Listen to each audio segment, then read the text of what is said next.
sentar.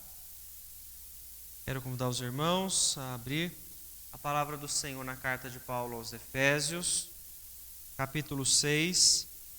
Faremos a leitura do versículo 10 ao versículo 20.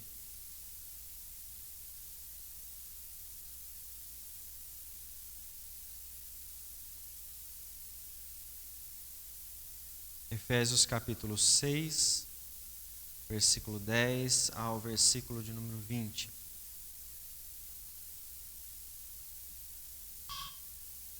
E diz o seguinte a palavra do Senhor: Quanto ao mais, sede fortalecidos no Senhor e na força do seu poder, revestivos de toda a armadura de Deus, para poderdes ficar firmes contra as ciladas do diabo. Porque a nossa luta não é contra o sangue e a carne, e sim contra os principados e potestades, contra os dominadores deste mundo tenebroso, contra as forças espirituais do mal nas regiões celestes. Portanto, tomai toda a armadura de Deus, para que possais resistir no dia mau, e depois de terdes vencido tudo, permanecer inabaláveis. Estai, pois, firmes, cingindo-vos com a verdade, e vestindo-vos da couraça da justiça. Calçai os pés com a preparação do evangelho da paz, embraçando sempre o escudo da fé, com o qual podereis apagar todos os dardos inflamados do maligno. Tomai também o capacete da salvação e a espada do Espírito, que é a palavra de Deus. Com toda oração e súplica, orando em todo o tempo no Espírito, e para isto vigiando com toda a perseverança e súplica por todos os santos e também por mim, para que me seja dada no abrir da minha boca a palavra, para com intrepidez fazer conhecido o mistério do Evangelho, pelo qual sou embaixador em cadeias, para que em Cristo eu seja ousado para falar, como me cumpre fazê-lo. Vamos orar mais uma vez?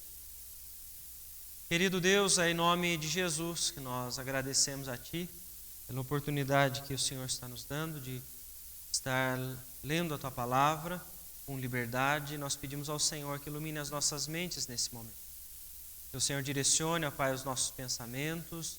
Que o Senhor nos faça compreender a Tua verdade para nós podermos viver de acordo com a Tua vontade, Senhor. Em nome de Jesus que nós oramos e agradecemos ao Senhor. Amém, Senhor. Irmãos, a palavra do Senhor neste trecho, ela vem falar sobre a guerra cristã. E é importante nós lembrarmos, então, como o apóstolo Paulo direcionou toda a sua carta, desde o começo, para chegarmos, então, neste trecho final. Nós vimos Paulo falar, então, sobre a formação da igreja. A igreja, então, que foi formada pelo Senhor desde antes da fundação dos séculos, né? Ou seja, desde antes de tudo aquilo que foi criado. O capítulo 1 já nos mostra que a igreja, então, foi escolhida pelo Senhor. Com esta formação, Paulo começa então a mostrar como a igreja se desenvolve neste mundo. E nós sabemos então que para o seu início precisou Cristo passar pela morte e morte de cruz. O texto de Efésios capítulo 2, do versículo 14 ao versículo 16, traz algo muito importante para nós podermos então entender o que Paulo vai falar agora no capítulo 6. Capítulo 2, então, versículo 14, ele diz: Porque ele é a nossa paz, o qual de ambos fez um, e tendo derribado a parede da separação que estava no meio, a inimizade, aboliu na sua carne a lei dos mandamentos na forma de ordenanças, para que dos dois criasse em si mesmo um novo homem, fazendo a paz, e reconciliasse ambos em um só corpo com Deus, por intermédio da cruz, destruindo por ela a inimizade. Nós vemos então que com a conquista de Jesus nós recebemos a paz. Podemos agora viver em paz uns com os outros. Os relacionamentos daqueles que creem em Cristo, eles agora podem se tornar diferentes. E é por isso que ao longo dos capítulos nós vimos Paulo então falar sobre relacionamento, sobre a vida prática. Começando no capítulo 4 sobre a própria igreja, que para viver em unidade ela precisa então entender que eles são um só corpo. Se existiam na igreja de Éfeso judeus e gentios, Paulo está lembrando a eles: agora em Cristo, vocês são um só. Vocês são nova criatura, novo homem, nova humanidade, que é a igreja, formada então a partir do sacrifício de Cristo Jesus. Esses, então, agora têm uma responsabilidade: viver uns com os outros a paz pela santidade que o Senhor em Cristo Jesus nos permite viver. Paulo, então, direciona a igreja para que, na vida prática, ela seja santa, porque é na santidade que ela vai colher, então, os frutos dos relacionamentos que ele vai trazer adiante. O relacionamento familiar. Paulo, então, foca em alguns relacionamentos que nós vimos aqui, capítulo 5 e também no capítulo 6, nos quais todos abrangem o âmbito da família.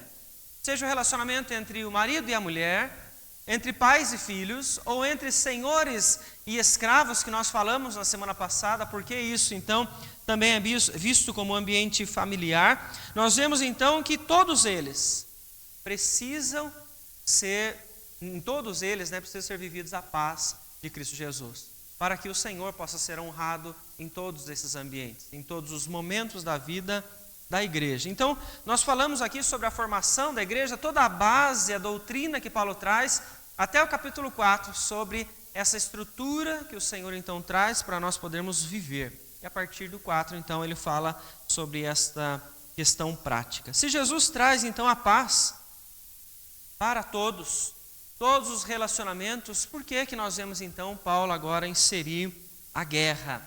Há uma batalha que nós, então, travamos, que Paulo começa a falar a partir do versículo de número 10 do capítulo de número 6. Ele diz, então: quanto ao mais, sede fortalecidos no Senhor e na força do seu poder.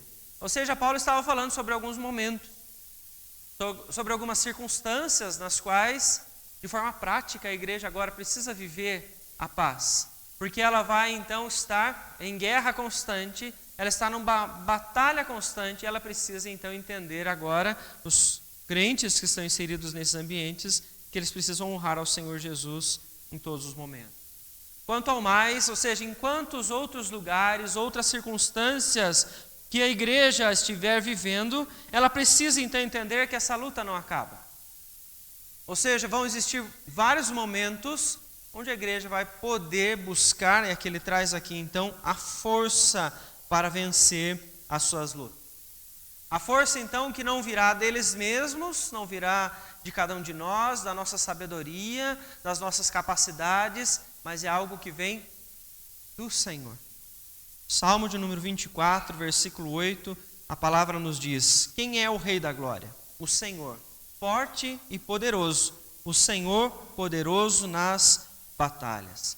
Nós sabemos, então, que em todas as lutas que nós travamos, nós podemos receber a força que vem de Deus para nós, então, vencer, para nós suportarmos, para nós passarmos por aqueles momentos. Deus está direcionando o seu povo em todos os instantes para que eles possam, então, passar vitoriosos por meio da fé. A palavra do Senhor nos lembra de alguns momentos onde os homens tentaram usar a sua própria força, usar a sua própria sabedoria, sua própria capacidade para vencer as batalhas. Em todos os momentos que Deus não estava com eles, eles receberam apenas derrota. Queria pedir que alguém fizesse a leitura para nós do texto de 2 Crônicas, capítulo 20, versículos 27 ao 30.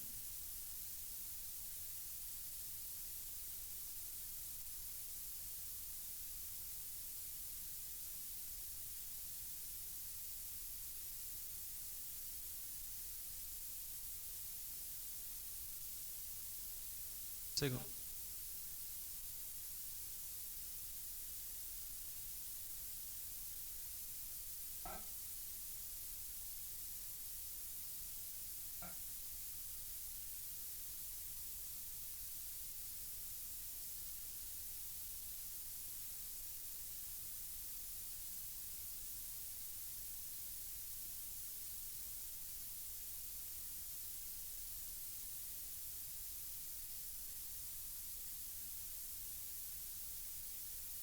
Vejam só, havia um inimigo se levantando contra o povo do Senhor, e Josafá foi fiel, confiou.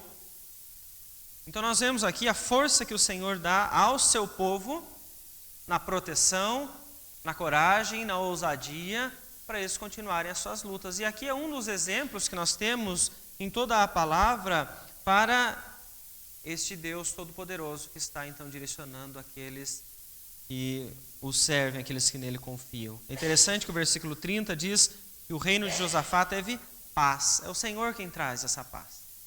O Senhor traz essa paz na nossa vida, nos relacionamentos, pela confiança que nós temos nas suas promessas e a maneira como nós vivemos então de acordo com a sua vontade. Paulo está nos lembrando então que nós podemos viver esta paz sendo fortalecidos pelo Senhor, porque há uma necessidade. Paulo então vem dizer no versículo 11: revesti-vos de toda a armadura de Deus, para poderdes ficar firmes contra as ciladas do diabo. Porque a nossa luta não é contra sangue e carne, e sim contra os principados e potestades, contra os dominadores deste mundo tenebroso, contra as forças espirituais do mal nas regiões celestes. A igreja, em alguns momentos, ela esquece que ela está então vivendo uma batalha espiritual.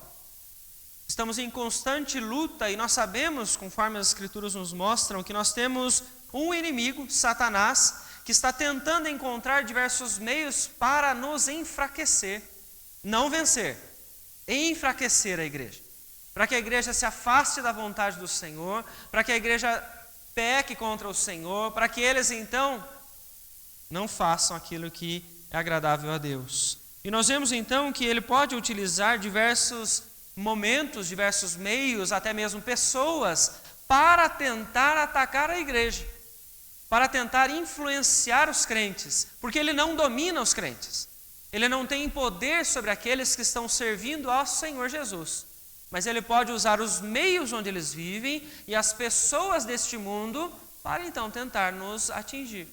Sejam aqueles colegas de trabalho que por vezes são os zombadores da sua fé, onde o inimigo pode usá-los, sejam aqueles momentos no ambiente familiar, onde nós somos constrangidos por causa da nossa fé, para tentar então, que nós viemos a nos afastar daquilo que nós cremos. Momentos que podem ser usados para o enfraquecimento da nossa fé, porque são tentações que nós passamos. Talvez pela vergonha, talvez pelo medo, talvez pela opressão. São tentações que nos levam então a refletir qual é a postura que nós vamos ter naquele momento. Há uma necessidade então para a igreja dela então ter a força do Senhor a seu favor. Porque Paulo está dizendo nesse momento então que esta luta ela existe. Mas nós precisamos pensar então, né? Existe lá o colega de trabalho, existe lá a pessoa na família, a situação que na família você vive. Mas será que eu posso dizer que toda oposição à igreja ou toda oposição ao crente, ela é maligna? Ela é vinda de Satanás diretamente? Em alguns momentos, na própria história que a palavra nos mostra, as opressões vieram sobre o povo de Deus, porque Deus desceu juízo sobre eles. Então, em alguns momentos é consequência, né? Você vê aí muitos crentes que são zombadores da opinião alheia, não têm respeito pelos outros e exigem que os outros se comportem assim com eles. Eu vi um vídeo recentemente de um homem que se dizia evangélico e ele está andando no mercado. E no mercado há uma mulher vestida de branco com um pano na cabeça, né, chamada ali então de mãe de santo. E este homem zomba desta mulher, zomba da fé desta mulher. O que é que ele recebe em troca? A oposição. Ela se levanta contra ele, porque ela exige a menos o respeito da parte dele. Então nós vamos dizer assim, não, mas tudo aquilo que se levanta contra o crente vem de Satanás que está querendo derrubar ele. Nós temos que ficar atentos quanto a isso.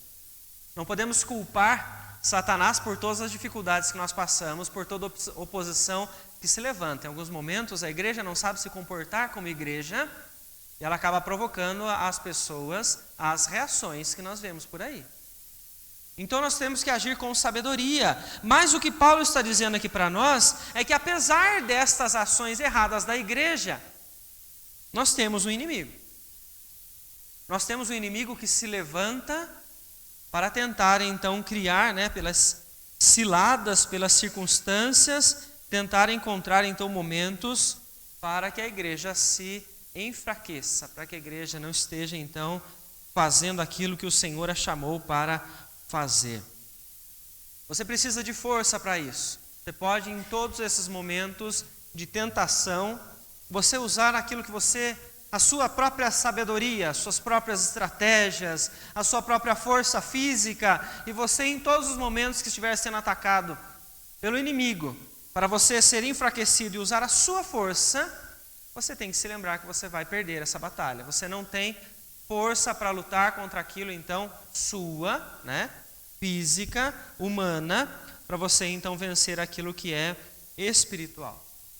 Satanás é um inimigo ao qual nós não devemos fingir que ele não existe, não devemos brincar com os seus ataques, porque a igreja está constantemente lutando para permanecer firme nos caminhos do Senhor.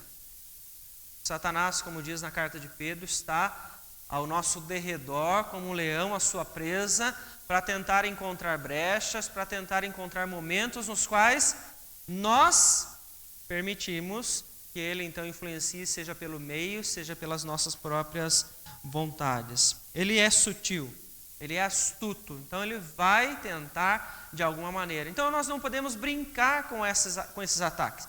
Brincar que nós estamos em guerra. Não, é uma guerra muito séria e que isso então coloca em jogo a honra a Cristo através da vida de santidade que nós temos que levar.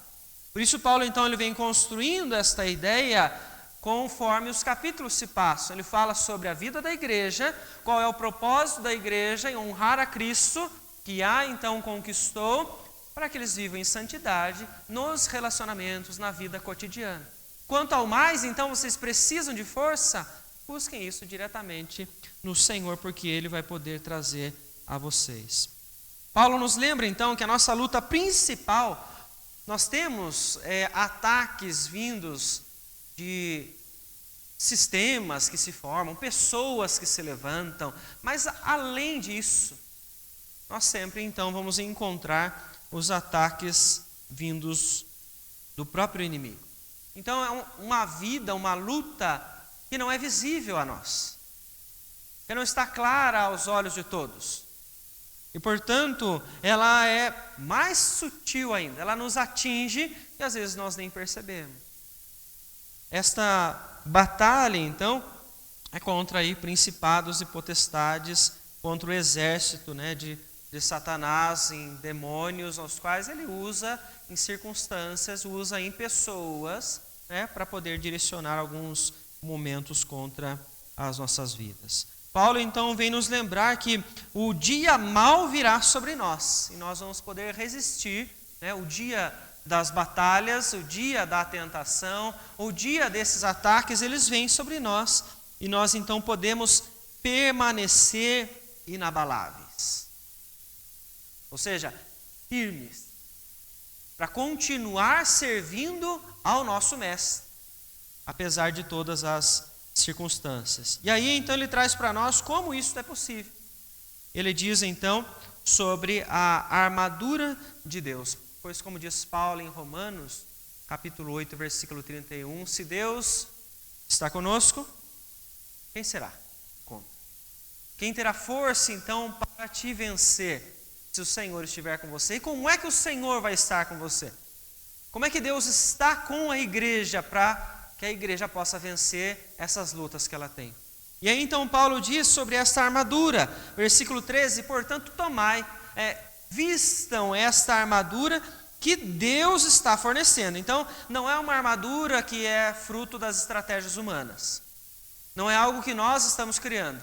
Não é um planejamento, não é um evento, não é algo que Deus fornece ao seu povo para que eles possam então resistir a este dia. E aqui nós temos então 6 partes dessa armadura, nas quais então nós vemos o apóstolo Paulo nos ensinar a ser o meio para nós nos fortalecermos. O primeiro deles então, que ele fala, versículo 14, é o cinto, Cingi-vos com a verdade.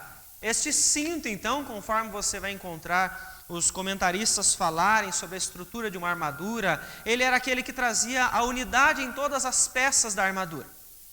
Quando você pensa então desta forma, você entende que Paulo está falando que a verdade é aquilo que vai unir todas as outras partes da armadura. Você está lutando contra aquele que é chamado de o pai da mentira, Uma vez que você tira a verdade a seu favor, você vai estar então abrindo uma brecha para que aquele que usa a mentira possa direcionar circunstâncias ou tentar influenciar você, para você então pecar contra o Senhor. Então é importante nós vermos aqui que a verdade tem que ser usada pelo crente. E que verdade é essa? Não é aquilo que você inventa, aquilo que você pensa, é a própria verdade do Senhor. É a verdade que nós encontramos na palavra. Ela então direciona a nossa vida para nós podermos honrar a Deus em tudo aquilo que nós temos a fazer. Além da verdade, ele fala então para nós nos vestirmos com a couraça da justiça. A couraça é como se ela fosse um colete na armadura, né? Naquela roupa do soldado, que ela vem então do pescoço até a cintura, cobrindo todo o peitoral e as costas. Ela traz proteção. Paulo está falando então que essa couraça é da justiça. A proteção que vem ao crente é aquela justiça conquistada então por Cristo Jesus através da cruz. Assim, a ira de Deus contra o pecador, que nós vemos em Romanos capítulo 1, que recai sobre aquele que rejeita a verdade, essa não recai mais sobre o crente, porque agora ele está protegido através da justiça de Cristo. Ele nos fez justos, né? O justo viverá pela fé, não por aquilo que você fez, mas por aquilo que Cristo Jesus então realizou na cruz. Esta proteção vem sobre nós também para uma vida prática. Porque você é feito justo para ser justo, para você viver então nesta vida agradável ao Senhor. Então ele está nos mostrando aqui que a verdade vai unir esta justiça com os outros elementos que nós temos aqui. Evangelho da paz. É interessante aonde que ele insere o Evangelho da paz. Ele fala: calçai os pés com a preparação do Evangelho da paz. O Evangelho então que traz sobre nós esta paz com Deus, paz com os outros, é o mesmo Evangelho que nos faz levar a paz às outras pessoas. Como nós vemos então Isaías dizer, né? Conformosos são os pés daqueles que anunciam as boas novas, que levam este Evangelho da paz. Então ele está falando que é importante nós termos sempre o Evangelho conosco onde nós formos. Mas há um detalhe aqui na armadura do soldado, que eram nos pés, então que ele vestia como um calçado que tinha cravos para segurar ele no chão. Isso traz firmeza onde ele está, principalmente no meio de batalha. Então o Evangelho da paz é o que traz firmeza para nós, traz firmeza para a nossa vida com o Senhor, onde nós estivermos indo para falar sobre a verdade do nosso Senhor Jesus Cristo. Então ele traz o cinto da verdade, a couraça da justiça, os sapatos, né, ou calçar aí o Evangelho da paz, escudo da fé. Para a nossa proteção, então ele está nos lembrando aqui que nós precisamos usar a nossa fé. Mas é interessante que o próprio versículo 16 ele diz que o escudo é necessário porque o maligno está nos atacando. Os dardos inflamados do maligno estão vindo em direção ao crente. Ou seja, ele está tentando nos atacar para nos atingir, para nos destruir em todos os momentos. E como é que o crente então consegue se defender? É com a própria fé. E aqui eu quero que você se lembre, se você já assistiu, da cena do filme 300, onde você tem todos aqueles soldados que eles empunham então os seus escudos e num pequeno grupo que eles são perto do exército inimigo, eles unem os escudos uns com os outros, fechando como que um globo completo, impedindo que qualquer tipo de flecha atinja eles naquela batalha. Os inimigos não conseguem atingi-los e são derrotados por causa da defesa que o escudo traz para eles. Satanás está agindo da mesma forma, tentando com os seus dardos, de alguma maneira, nos destruir.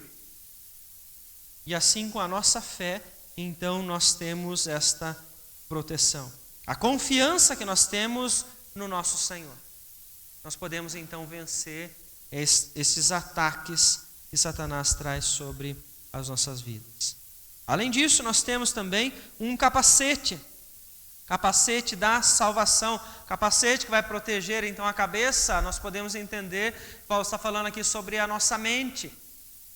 Nossa mente então que é protegida porque agora o Senhor habita em nós e direciona os nossos pensamentos.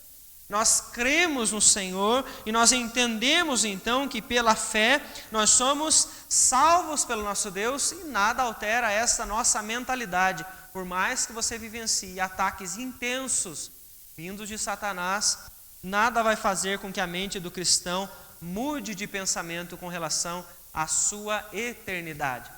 Vamos imaginar então que um cristão chegou a pecar, chegou a desviar do caminho, chegou até a se afastar por um período do povo do Senhor, mas se ele é do Senhor Jesus, ele não teve esta mentalidade sobre a sua salvação, sobre a graça, sobre a eternidade transformada. Ele voltará aos caminhos do Senhor, arrependido, assim como o filho pródigo que voltou aos braços do Pai. Assim será o cristão que confia em Cristo Jesus para a salvação, independente das circunstâncias que ele possa viver com consequências ao longo de toda a sua jornada. Então aqui esta proteção, os pensamentos do crente, eles são direcionados agora pelo Senhor através da sua palavra. Nós somos então moldados para ter a mente de Cristo e podemos então viver em meio a todas as lutas. E o último que nós temos aqui é a espada, né? No versículo 17, a espada do Espírito, que é a palavra de Deus. Então ele mostra que o crente não deve apenas se defender para se proteger ou se fortalecer, mas o crente também deve estar pronto para atacar. E como é que nós atacamos? Nós atacamos com aquele meio que não somos nós quem vamos agir, mas o Espírito. E por isso a espada é do Espírito, porque é Ele quem atinge o coração daqueles que ouvem a palavra. A palavra de Deus, então, é a nossa maior arma. Se você está sendo, então, atacado, se você está sendo oprimido, é a palavra de Deus que você pode usar com sabedoria para você criar um diálogo, para você criar algum tipo de ataque, vamos dizer assim, né? Porque nós observamos aqui, então, que é o Espírito Santo quem vai, então, transformar a mente, o coração daquelas pessoas que estão te ouvindo naquele instante, para que você possa, então, fazer com que eles se afastem de você, que aquela pessoa desista daquela luta. É com a palavra de Deus que nós precisamos aprender, então, a batalhar. E aqui nós lembramos do momento onde Jesus foi tentado no deserto, em Mateus capítulo 4, e Jesus, quando ele é tentado pelo inimigo, ele utiliza a palavra de Deus para refugiar, para afastar, né, o inimigo naquele instante. E por mais que fosse um ataque intenso, né, e persistente, vamos dizer assim, Jesus vence utilizando a própria palavra de Deus. Então nós precisamos aprender a palavra para poder usar ela com sabedoria, assim como nosso Senhor o fez. Então veja que todas as partes dessa armadura que nós precisamos usar, elas vêm através de Cristo para nós. Nós temos aqui a própria verdade, nós temos a justiça, nós temos o Evangelho da paz, onde o próprio Cristo então vem como aquele que traz a paz com as boas novas. Nós temos aqui a própria fé e nós temos também a salvação e a palavra. Veja, Cristo Jesus nos concede essa armadura e nos permite então usá-la em todos os momentos que nós estivermos batalhando. Alguns comentaristas chegam a dizer que o versículo 18 traz mais um item desta armadura, porque ele traz aqui como uma continuação a oração. Então ele diz, com toda oração e súplica, orando em todo o tempo. Então alguns utilizam a oração como mais uma parte da armadura, mas eu observo aqui nesse momento que a oração, ela vem como uma força para que essa armadura possa ser utilizada em todos os momentos. Na dependência do crente diante de Deus, este então consegue utilizar toda esta bagagem da armadura que ele recebe por meio de Cristo Jesus. É a vida então de intimidade que ele conquista através então da sua vida de submissão e santidade para com o Senhor. O texto nos diz então que esta oração ela é feita todo o tempo no Espírito. É interessante de pensar isso e lembrar aquilo que Paulo fala em Romanos capítulo 8, quando nos lembra que o Espírito Santo, ele nos conduz nas orações. Até mesmo ele usa a expressão gemidos inexprimíveis, né? Ele está falando sobre isso, que nós aprendemos a orar através do Espírito. É Ele quem nos capacita à vida cristã, inclusive no nosso relacionamento com o Pai. As nossas orações, nós precisamos que Deus, pelo seu Espírito, nos conduza para nós podermos então orar conforme a vontade do Pai, que é dita pela palavra. Então nós vemos que esta oração ela é feita em todo o tempo no Espírito para aquele que vive em dependência no Senhor. O Senhor está guiando aquilo que nós pedimos, né? Aquilo que nós então estamos colocando diante dele em todos os momentos. E assim, é interessante também o versículo 19. Para que ele pede essa oração?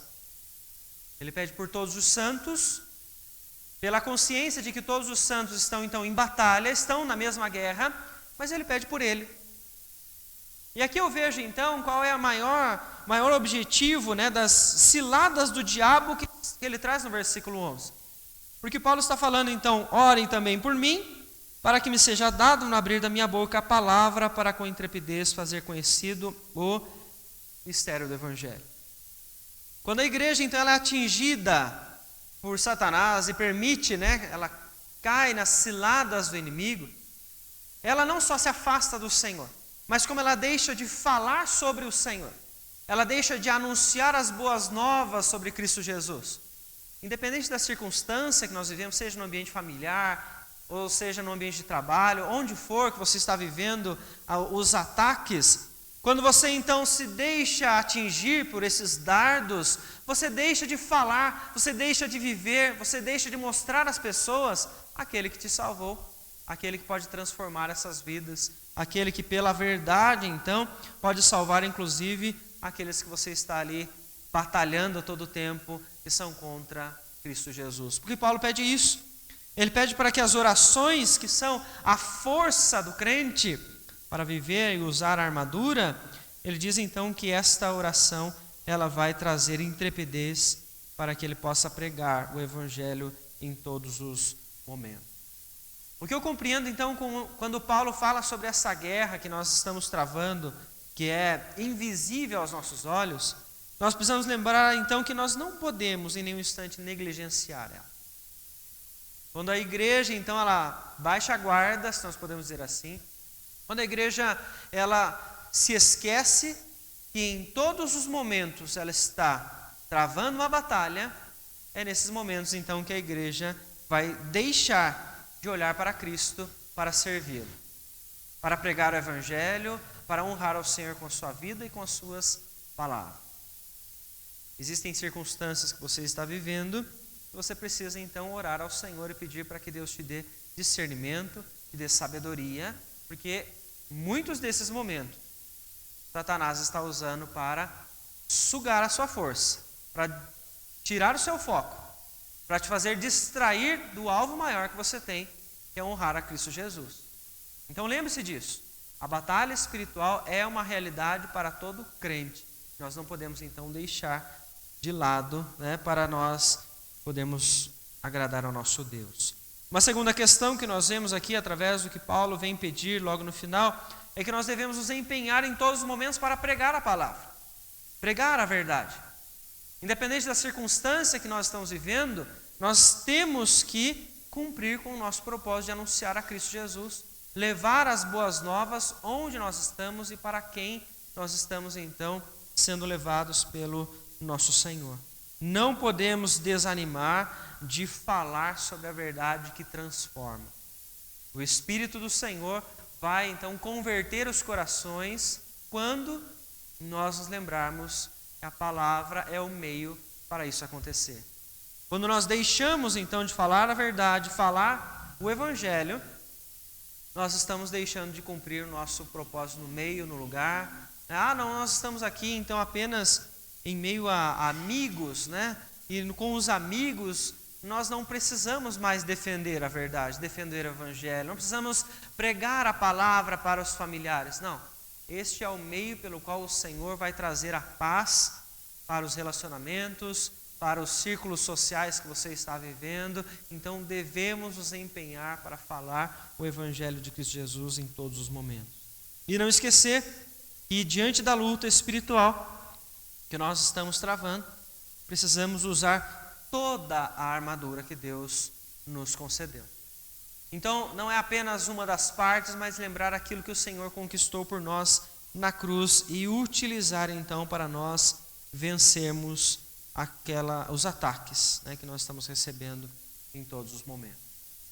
Irmãos, então nós vemos que Paulo nos mostra na carta aos Efésios que a igreja, ela está sendo usada pelo Senhor para falar da verdade, na vida prática e também através dos seus ensinos, através dos seus relacionamentos. Por isso nós precisamos então viver de forma intencional onde nós estamos. Com quem nós estamos nos relacionando, Deus vai usar as nossas vidas, porque nós conhecemos a verdade. E assim o Senhor então está, através de nós, agindo no coração daqueles que nós conhecemos. Precisamos ter relacionamentos como Jesus tinha, onde Ele passava, de forma intencional. Falar sobre as boas novas, conduzir as pessoas ao arrependimento. E isso é possível quando nós criamos vínculos. A igreja precisa então entender que ela não foi colocada neste mundo para ela fechar-se numa bolha e não viver mais com os outros. Não, nós temos que ir até as pessoas, para viver com elas, para conhecer elas, para que elas confiem em nós, sabendo que nós não estamos aqui para manipular as circunstâncias, não, estamos apenas para viver a verdade e ensinar as pessoas a verdade, aquelas que quiserem então aprender. Isso só vai acontecer se nós estivermos então agindo de forma intencional em todos os momentos. Por isso eu desejo então que o Senhor nos abençoe, nos dando sempre sabedoria, para nós lembrarmos quem nós somos em Cristo Jesus, como é que Ele agiu para nos fazer igreja e que isso nos impulsione a viver em paz, conforme Ele então nos instrui, em todos os ambientes, com todos os relacionamentos que nós temos, sendo essas pessoas outros crentes ou não. Que o Senhor nos use para sermos luz no meio onde nós estivermos, para que assim o Evangelho possa alcançar os corações dos perdidos e outros ainda venham se tornar parte deste povo que agrada ao Senhor. Alguém gostaria de trazer algum comentário a mais neste trecho que nós temos?